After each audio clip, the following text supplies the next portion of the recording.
There you go. My friendly house companion may be a little bit vocal here, so bear with me. But so I am Kelly Burke, for those of you I haven't seen before on these speaker series. I am the Watershed Group Coordinator for the Friends of the Rio de Flag. And I wanted to give you just a little bit of background for these, for the speaker series and the watershed planning that we're doing. And I'll do this a little bit differently since we have, many of you have probably seen this before, but just a nice view of the watershed here. So move on to the next slide, please, Carrie. So this planning effort to develop a watershed plan and create a larger expanded watershed stakeholder group was funded through a Bureau of Reclamation Water Smart grant that was awarded to the Friends of the Rio de Flag. It was really the first group that envisioned having, developing a plan for the watershed as a whole. And so one of the, we have the two goals here to develop this more expanded watershed stakeholder group, and then to develop a living community-based watershed plan and collaborate as the Watershed Alliance for the Rio de Flag, which is now the name of that expanded stakeholder group. And that's to identify these priority projects and evaluate the success of these and adapt the plan going forward so that it's a living plan. Next slide. So as you know, we've been doing all these 6 Explore the Watershed Zoom meetings, and we'll have another interactive map survey and questions for your input during the meeting. But things are shifting a little bit in that we'll be moving forward with the next steps in the planning process, which mainly includes developing the full draft of the plan. So for folks to continue to be involved in, and this is very important because we really need your input into this and your review of it, we will be posting, we'll have all these Zoom events posted on the Watershed Alliance for the Rio.net website, and the links to the maps will continue to be available. And also, as you'll find out later in this conversation, we'll be following up with a kind of a summary map and opportunities to add what you recognize as missing from the comments and contributions that have been made throughout this series. Next. So overall, what we are seeking to do is to bring together conservation, awareness building, and restoration activities throughout this watershed to be a coordinated, collaborative, and inclusive community effort. And that's really driven or parallel to the goals of a Water Smart of the Water Smart program of the Bureau of Reclamation, is to provide a space in which communities can address those issues that will be coming up over many years in a collaborative fashion and be able to work through to solutions with diverse voices at the table. Thanks. Great. Thank you, Kelly.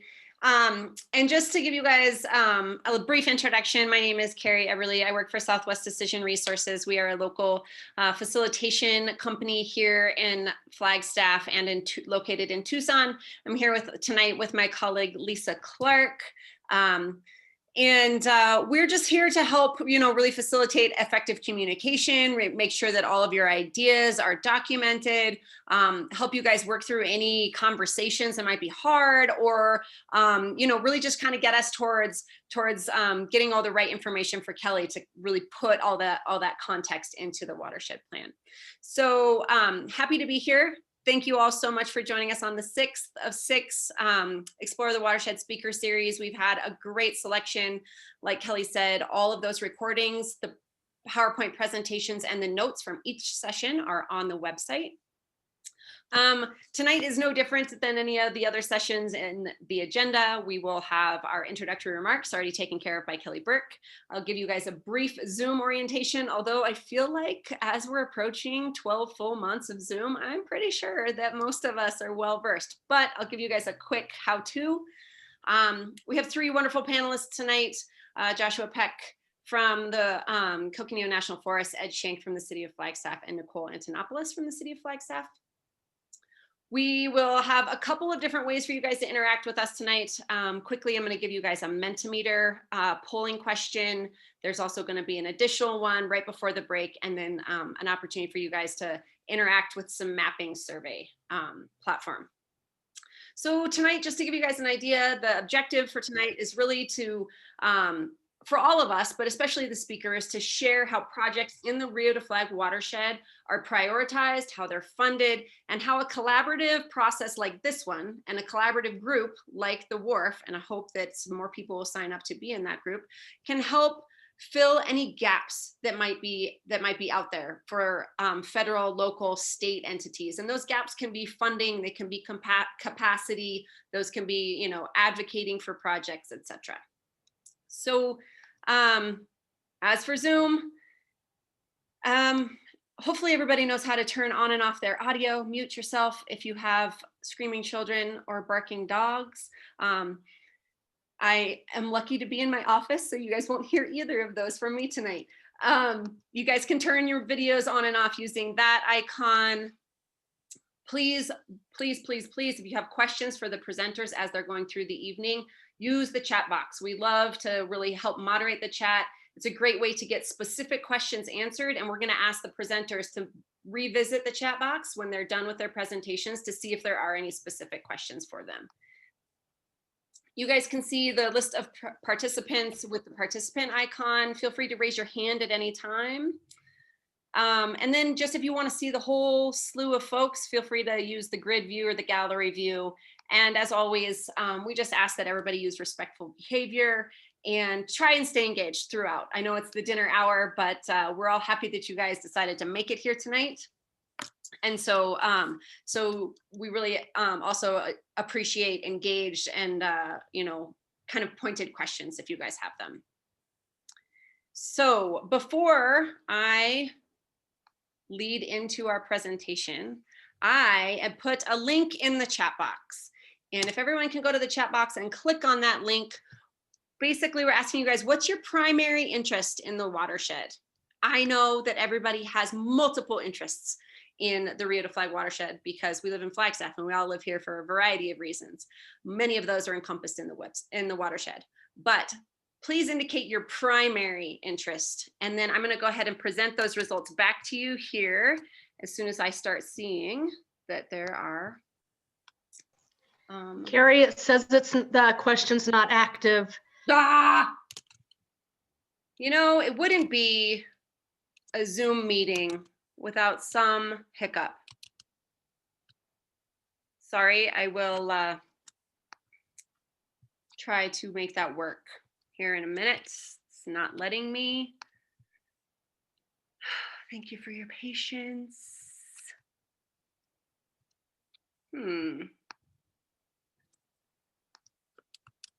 Okay. So. Now it works. All right, I just put the link in again. Thank you for your patience, everybody.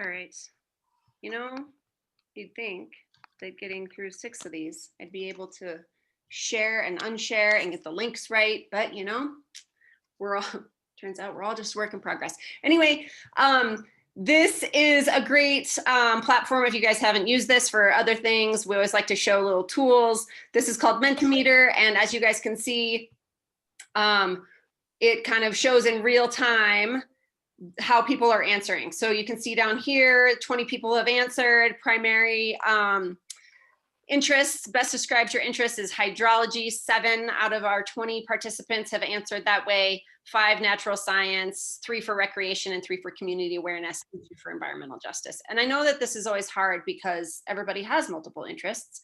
And but thank you for answering that. Feel free to continue answering it if you haven't already. I am going to stop sharing this one and start sharing another one.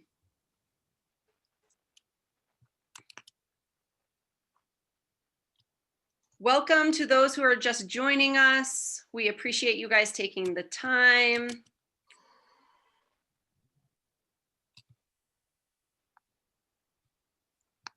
All right. We are going to get started now with our panelists. Tonight, we're focusing on getting the work done in the watershed. And so we're creating stewardship. We're talking about implementation of projects.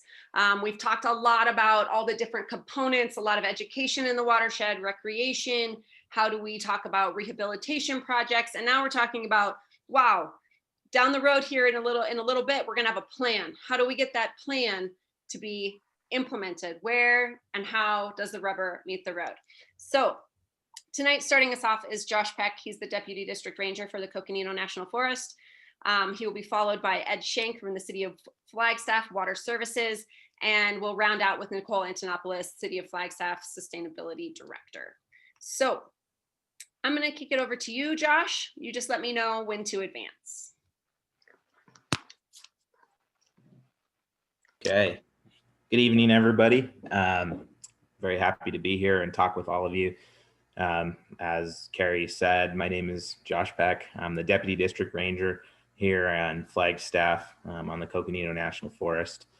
You know, my background has been heavily in forestry, and that's what I went to school for, and that's what I've done for the Forest Service for the past 15 years. So may not have a direct link to watershed issues like, say, a hydrologist would, but you know, I think mainly one of the critical issues facing a lot of our watersheds across the West is the problems with the vegetation, too many trees. And Carrie, I actually have something up on my screen, so I don't know if I can see the presentation at the same time, but will you go to the next slide? Oh, you already did. Stay right there. So they asked me to put up a picture of myself. And when I put it up on the slide, it looked a little awkward by itself. So I threw up another picture. So on the left, you got me sporting my beautiful uniform with my COVID hair, standing here in my living room, and the other enjoying one of my favorite activities out on one of our national forests. So, I mean, you can skip to the next slide, Carrie.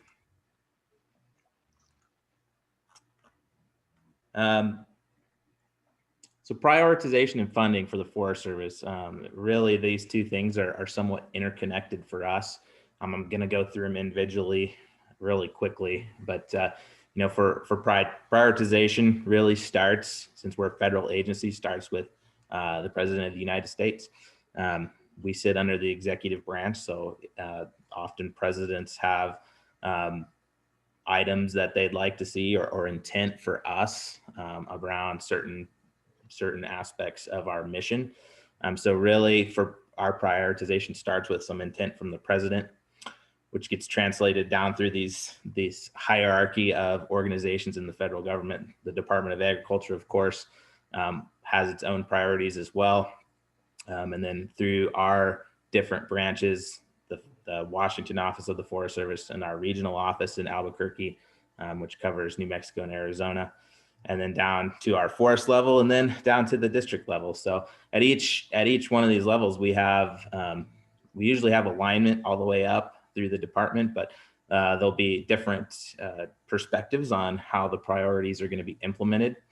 And so, you know, one of the things that we've been working on a lot in the past is, of course, increasing the pace and scale of restoration. And that's been the intent from the Department of Agriculture for a long time now. And you can see that with that intent with the increased presence of, or the increased push for more treatment on the ground. So it's hard to see down at the bottom where the three little boxes and arrows pointing together towards the forest and the Flagstaff Ranger District. But down at the district level is where you can see on the left where we really have this engagement with our partners and public that help influence our priorities. And what that means is, we have partnerships, partnering agencies such as the city and such as the the county that come to us with project proposals, and that's some of the stuff that influences what projects we move forward. And then, of course, on the other side is the funding and personnel, and those two things are of course really one and the same. If we had all the money in the world, we could hire all the people in the world and get all the work done, right? Well, maybe, but so the other key for us, especially at our level, is whether we have the money and the people to do it. It's a little bit about how the Forest Service gets their funding. Most of it comes through annual appropriations from Congress. So when you see the big omnibus bills, of course, that Forest Service is tied up in getting that funding. But we lately, we've been at a flat or even decreasing budget. So we have to explore every opportunity we can to bring in partnerships and cooperators. And you can see here, that's becoming a big source of our way of getting work done, is bringing in partners and cooperators, both in personnel and funding. We have opportunities to secure grants, federal, state, and NGO grants. One of the partners we work often with is the National Forest Foundation. And we get quite a bit of money from them to implement all kinds of different projects. We do get a little bit of money from some trust and legacy funds, and those are usually for very specific projects. So we don't really count them in our normal program of work planning. And then, of course, the big untapped, on this forest we use them often, but the big source of, I won't say funding, but personnel that we utilize is volunteer hours. And this forest and this district specifically capture a ton of time from volunteers. And in fact, I think we had, even this last year, even with COVID, we had over 1,600 volunteers working on the forest for somewhere north of 120,000 free hours. So little picture of some of our volunteers working up in the Flagstaff Watershed Protection Project footprint there. And you can go to the next slide, Carrie. So one of the successful projects I wanted to highlight, and I think Ed's going to talk about it as well, so I'll see how much of his thunder I can steal, of course, is the Flagstaff Watershed Protection Project. And I think, the elements that made this successful is, one, we had alignment between the folks who were interested, the city and the county and the Forest Service. We had alignment in what we wanted to see. And that alignment extended to what the public wanted to see as well. And so, the crux of this was, of course, funding to get the work done. This project had a lot of area that was very inaccessible and difficult to treat in our normal means. So there was, a very high price tag for doing a lot of this work. So, the city moved forward with a bond, of course, that the taxpayers voted on for $10 million, which went to fund several thousand acres of treatment and very different types of treatment that we as a Forest Service don't normally do, working on steep rocky slopes and also working with a helicopter. And, that's very expensive work per acre, but it also included some of our more traditional means of getting restoration work done, such as timber sales and hand thinning, which is a little bit cheaper. There is still some work going on in the footprint. We've completed quite a bit around the base of Eldon and up at the, at the Schultz tank.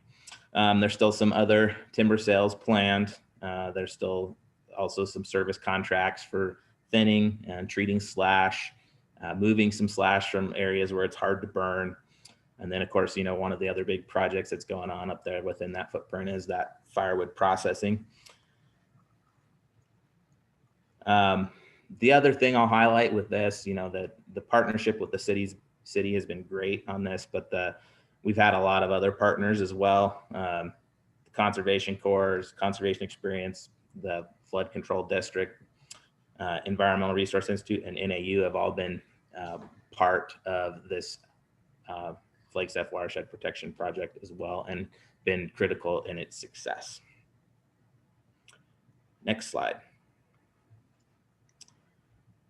One of the big project opportunities that's coming up within this Rio de Flag watershed that includes the Mount Eldon Dry Lake Hills Recreation Planning area.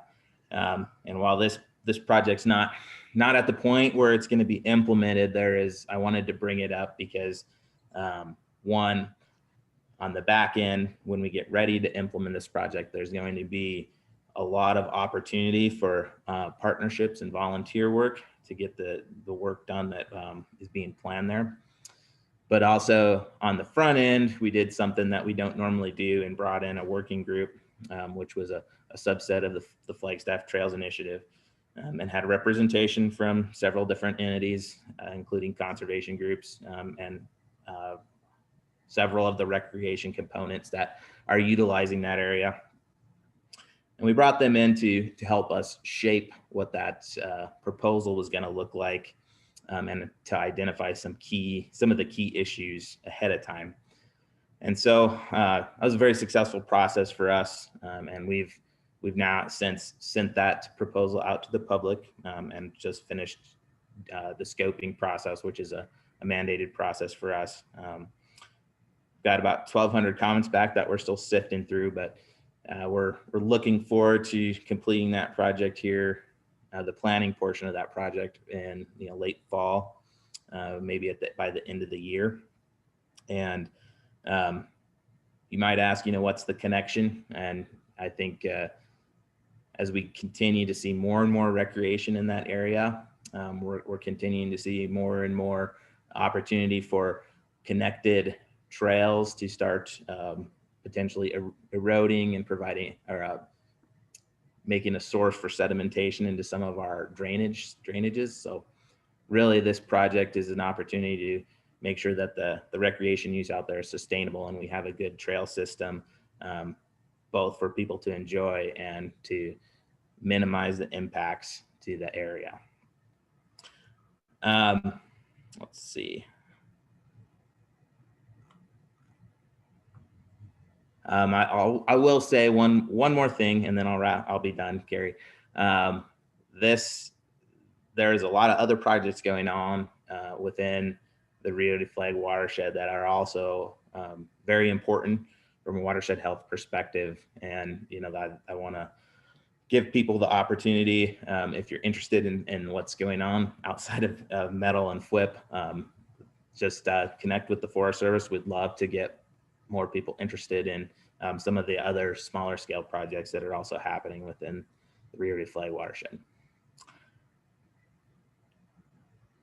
I'm done, Carrie. Thank you, Josh.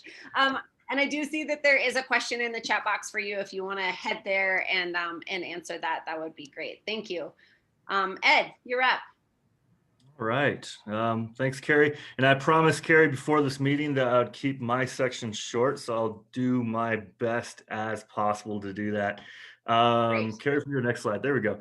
So quickly about me, I'm one of the stormwater project managers at the city. The stormwater section is underneath the Water Services Division. In particular, what we work on is the FEMA floodplain. We are the FEMA floodplain regulators within the city.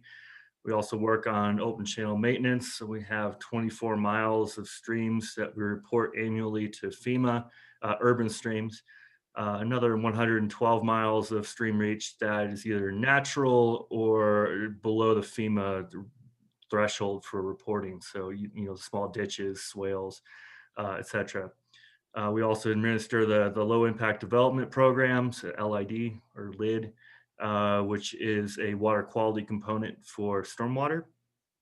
We also maintain over 22 stream and rain gauges within the city and just outside of the city for work with hydrology, and then also hydrology modeling, and work with the county. We work quite a bit with the county, with the flood control district. We also work with other divisions and other sections. The water resources group, Aaron Young's, I believe, on here. Work with them with some of their hydrology projects, and then quite a few stream restoration and other type projects that kind of fit into this WRF plan. With that, I think we can go to the next slide. All right, so talking about plan implementation. So how would we implement this plan within the city? And I can only really talk about it from the city side. I can't really talk about it from the county or the Forest Service. Josh already discussed it from that side. Within the city, usually when we have a plan come up, especially if it's an external plan or a plan that we are a cooperator on, it would go to the City Planning and Development Services group, which would be Sarah Dechtert and their group, and then also our legal team to review the content to determine the process. So either it'll become what's called a master plan within the city or a specific plan. A master plan tends to be less prescriptive and a lot more kind of open-ended. So it's a plan that gives a general guideline of what we want to see or do and how to get there. And it might have some examples within it to explain exactly what you're trying to accomplish. An example of that would actually be FTI. So the Flagstaff Trail Initiative, even though it does have quite a bit of prescriptive portions within it, it's still not changing the city policy or changing city code. So because of that, it's a master plan. Now, a specific plan is something that's usually done more on like a neighborhood side or for a specific reason. And those tend to be where it actually changes city code or city plans or the city structure. So for those are a little bit more complicated because they do require a public comment period within the city, also 2 planning and zoning commission hearings, and they have to go through the IDS process, which is an interdivisional staff meeting, usually quite a bit of back and forth for a review. So most likely where this plan, the WRF plan, will end up will be as a master plan in the city. And with that, it would go to the city council, probably after some steps of going to different boards and commissions. I'm going to think off the top of my head, probably the Water Commission, probably Parks and Rec Commission, and then also sustainability and open spaces. So you go to those commissions, get their kind of review, their comment, and then you go to city council under a resolution. So it'd be approved by resolution, and then also probably be signed for an IGA, so an intergovernment agreement, probably most likely with the Forest Service, the county, and whatever other governmental agencies that would be signing on to that, whether that's any of the tribes or state land trust. I have a question mark down there, flood control district. One group that we will probably be working with quite a bit would be the county flood control district. We are slightly different up here in Flagstaff than the rest of the state. Well, we're very different than the rest of the state in a lot of different ways. But when it comes to water, we're different because there's a little bit of overlap. The city maintains the FEMA floodplains, and they also maintain a lot in terms of regional flooding, including some of the post-fire response. But the county also does that. So the city, the Coconino County Flood Control District also does the regional flood control and flood projects, and work quite a bit with Forest Service and with the city for reducing flood risk. So we are interesting here because we have 2 agencies that do similar work, not the same, but similar. Whereas in other parts of the state, there's usually a little bit more of a distinct break between the 2. So it is kind of interesting that we have both groups of civil engineers and hydrologists on both sides, and we work pretty well together, especially with some of the more recent events like the museum fire. Next slide, Carrie. All right. I apologize. I don't like slides with a whole bunch of words, but sometimes I get lazy and I throw a bunch of words onto a slide. So right here, I'm just going to walk through just kind of a general overview of what we probably should be doing. I don't want to tell people what to do, but what we should probably be doing with this WRF plan if we want to implement it and if we want to continue it with stewardship. And one is think big. This is one of the few times where really we've got a lot of different groups from a lot of different backgrounds together to work on the Rio de Flag watershed. A lot of times it's been kind of one piece here or one piece there. This is one large piece where we really get to come up with a plan that hopefully we can be using for the next decade or two. So might as well think big, think outside the box, think of interesting things to do. To give you an example of a think big project that never went anywhere, but would have changed Flagstaff if it did. In the 1920s, there was a big push to actually put a dam in Schweitzer Canyon. It was going to be a 300-foot long dam, I believe 8 feet deep. And the purpose of it was to make a lake so that they could develop an entire resort around it and then make a tourism stop of this lake right on the side of Flagstaff.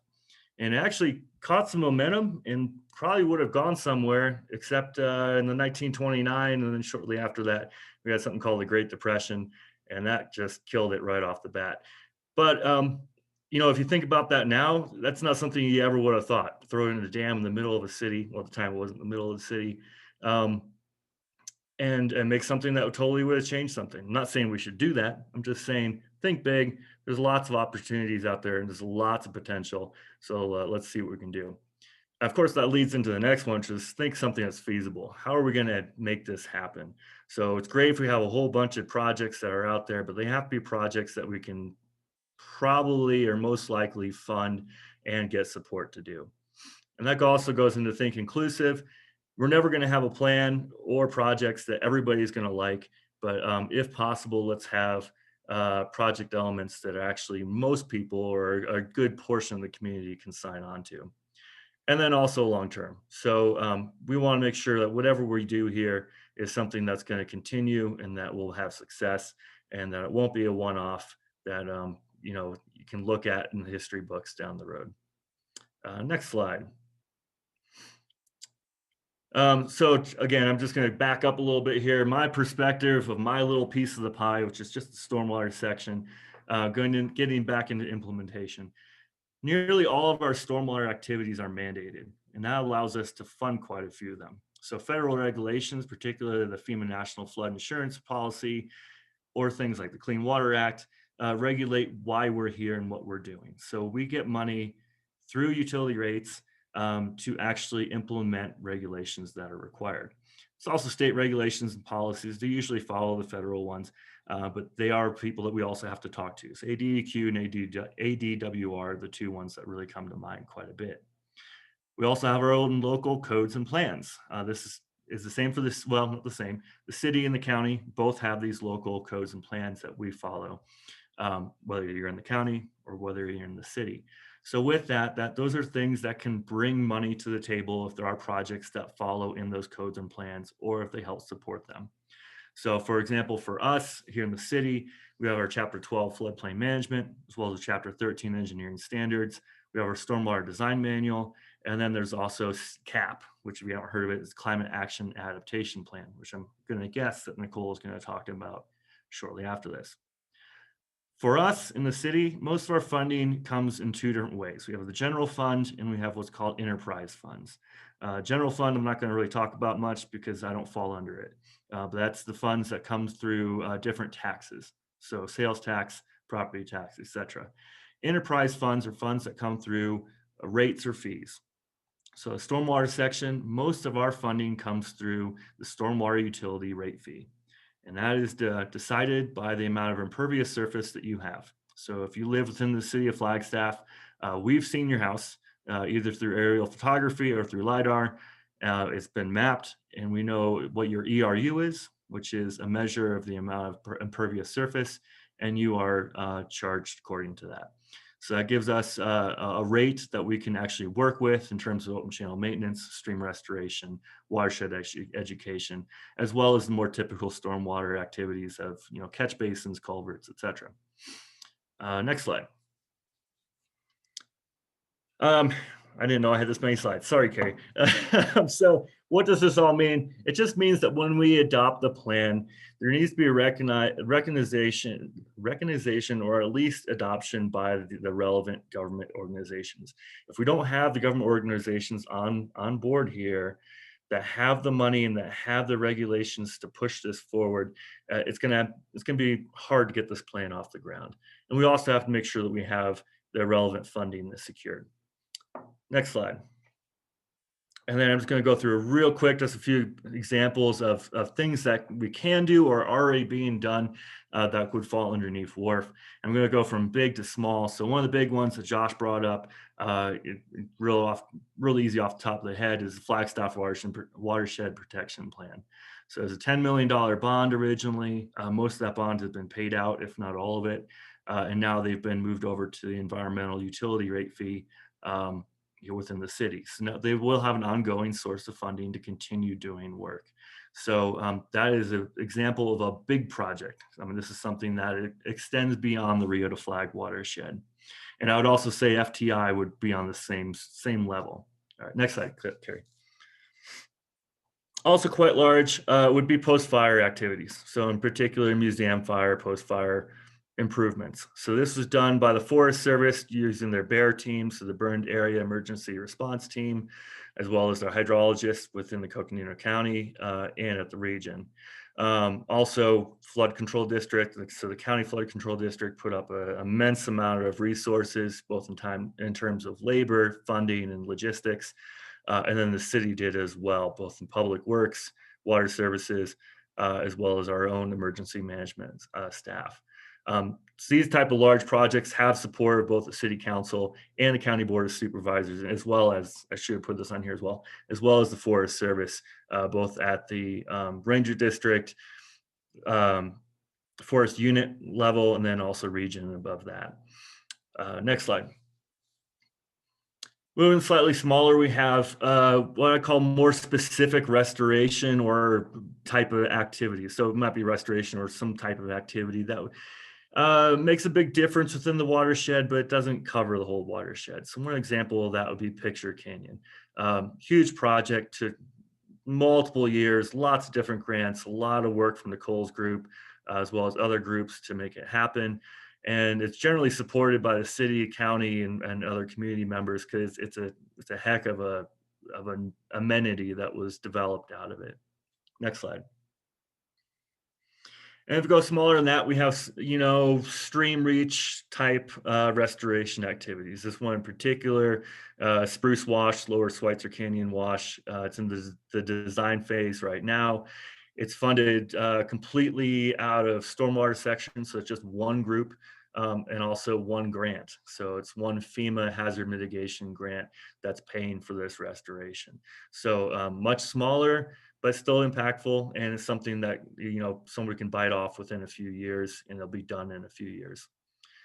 Last slide.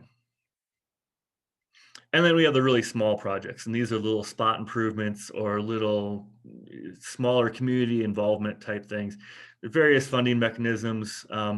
These might be more appropriate for community science, outreach, planning, and management. You might actually get small groups of volunteers to help out with some of these. This particular picture is of a head cut restoration in the Rio to Flag up in Cheshire, where we got an ACE crew out there, American Conservation Experience, and they're able to knock it out within a month. And the monitoring and upkeep on it is pretty minimal.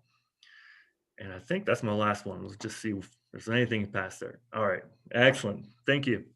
Thank you, Ed. And I think this is a great launching point for Nicole to start, because I think she's going to be talking about Picture Canyon, and Ed just kind of gave a segue into that. So I'm going to go ahead and kick it over to Nicole.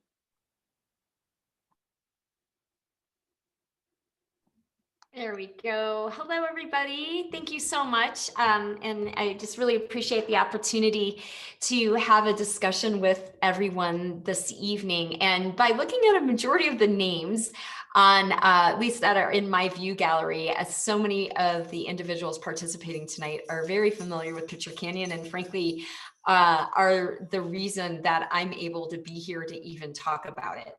So we'll talk about community activism here in just a moment.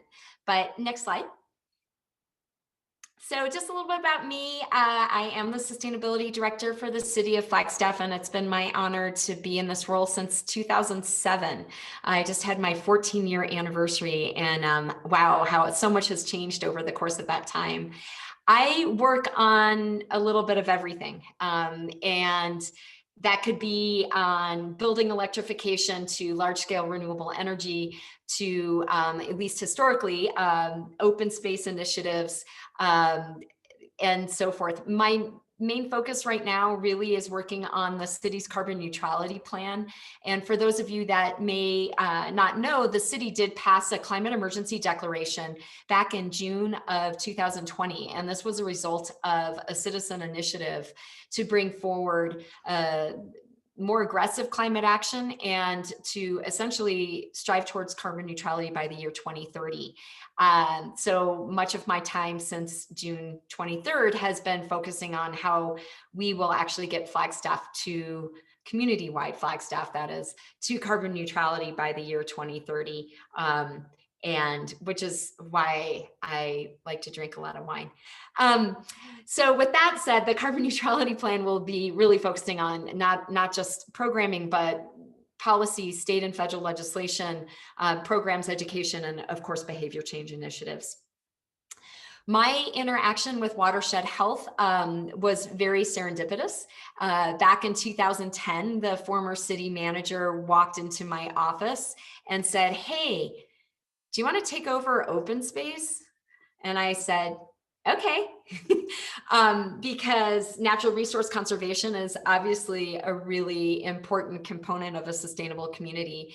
And it was also a compliment in recognizing that we had a good success rate at getting things moving forward in the city organization. And so I'll talk a little bit about this, but I essentially, said yes, and was handed this concept of an open space bond and an open space commission.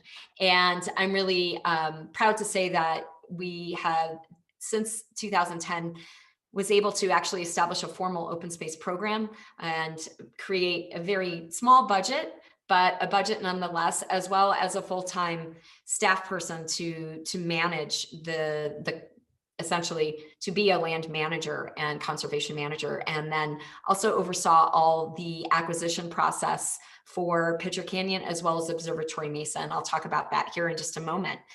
And I love to hike, and even during these times of COVID, was really excited to have the opportunity to hike the John Muir Trail last summer. So that was me on the trail, and I'm looking forward to getting back out there once it's warmer. Next slide. All right, so just some background. So, and I think that the two previous discussions really focus on a much larger kind of the macro, if you will, in a lot of ways of how to move things forward. Pitcher Canyon was really kind of reverse this. This was essentially a community request and a community initiative moving to legal conservation. So just a little bit of background. I know many of you are familiar with this, but community members rallied to not only protect Pitcher Canyon, but to clean it up. And that started decades ago. And then there was some moves to, in the late 90s, the greenways. Oh my gosh, I just completely forgot. The Flagstaff Natural Area and Greenways Plan was adopted. I slaughtered that, but hopefully you all know what I'm referencing. And that was adopted in 1998, which really established for the first time the city's discussion around open space and land conservation. And following a few years later, in 2004, there were actually two open space bond initiatives that were passed. One specifically for Observatory Mesa, and then another that was just kind of general land conservation and establishment for foots. Simultaneously, the Arizona Preserve Initiative was launched, and that encouraged the conservation of state trust lands throughout the state of Arizona. And then the Arizona State Parks Growing Smarter Grant was also established in the late 90s. It was approved by voters, and then it sunsetted technically in 2011. And it provided funding opportunities for land conservation, as you can imagine.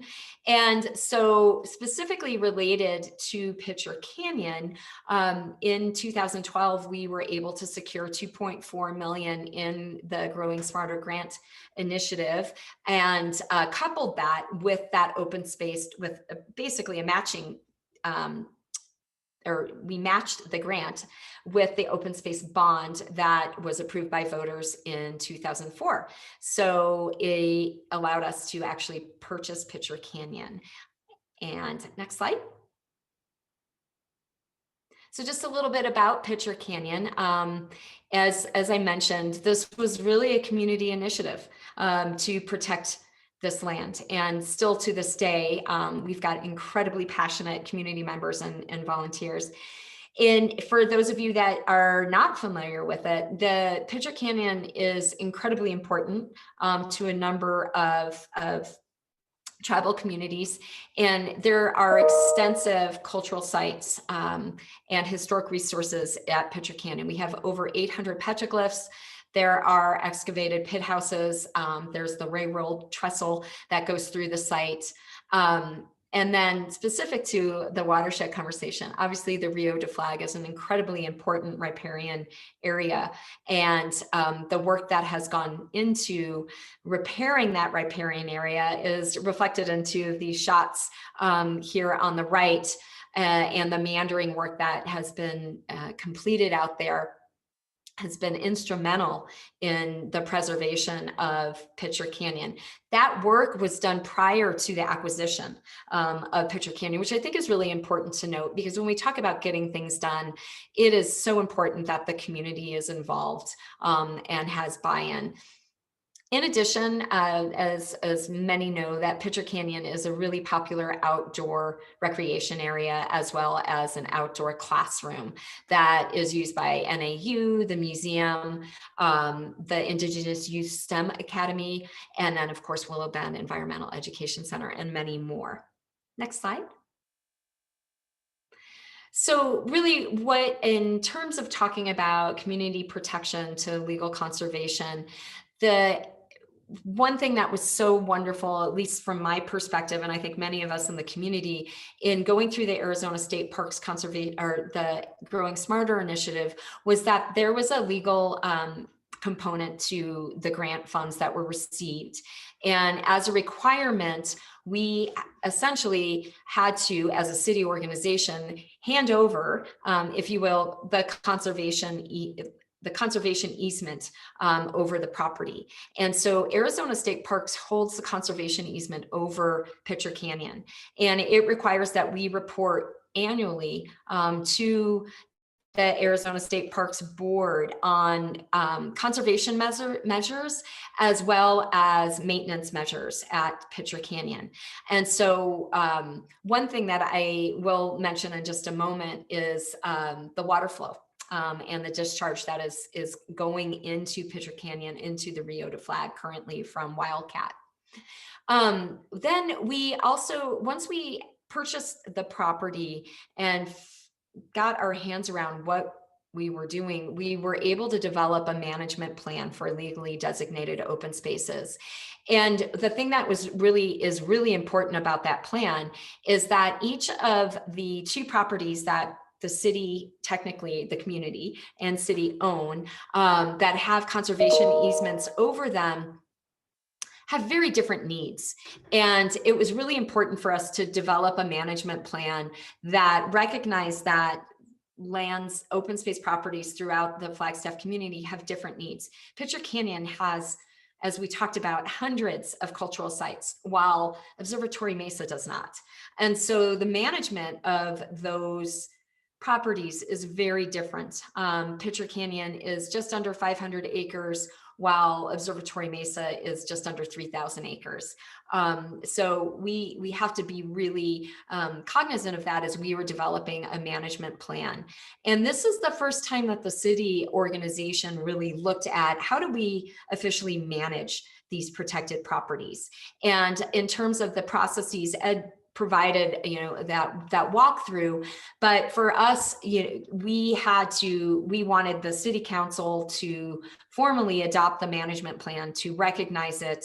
And that required a resolution as well as just a formal adoption at a city council meeting. Our goal is to ensure that the management plan and policies and visions in it are embedded into the regional plan as well. Now that will be a community process, and our hope is that we can carry that forward in the regional plan as that's starting to be updated and will be going to voters in the year 2024 for ratification. And then we still maintain, in terms of this, in moving policy into action, a very strong community involvement. The Pitcher Canyon Working Group, which is really the group that brought this forward to begin with, is still a very strong influencer in terms of the management and taking idea into concept and concept into implementation. We also have an open space commission, which is a formal commission that is essentially helping the open space program to implement policies and programs and identify opportunities for grant funding, as well as recognizing future needs for creating an integrated open space system. And Pitcher Canyon plays an important role in that. As we, as I mentioned, as we move forward and try to be strategic in how we are building out our community. Next slide. So in terms of considerations when we were developing actually, I shouldn't even say developing, as we were pursuing acquisition of Pitcher Canyon and then developing the legally designated open space management plan, we really took a step back, and this is true for a lot of the work that we do in sustainability, is that we really want to look at community needs and desires first, and then incorporate the political appetite, if you will, for the work that we are trying to bring forward. We also need to be very upfront about cost impacts and effectiveness. And this is something that, and frankly, when I was asked to take over this concept of open space in 2010, started writing very stern memos to the budget team and so forth at the city, that if we're going to have land that we protect, we actually have to have a budget to protect it. We've done incredible work. I'm so proud of the work that we've been able to do with the limited resources that we've had. And a lot of that is the value of our volunteers who spend hundreds of hours, similar to Josh's comment about how many volunteer hours are really moving projects forward in the U.S. Forest Service lands. Same at Pitcher Canyon.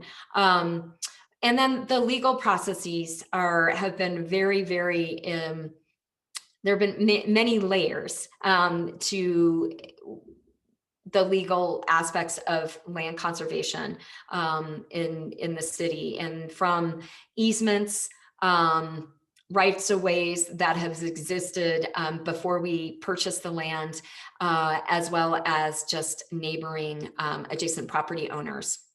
The other piece that we take into consideration, and while we were developing initiatives and still do as we develop our programs, is capacity building and working with not only adjacent neighbors, but building capacity within our community and within our educational sectors to hopefully recognize the value of this property and what it means to so many tribal communities throughout northern Arizona.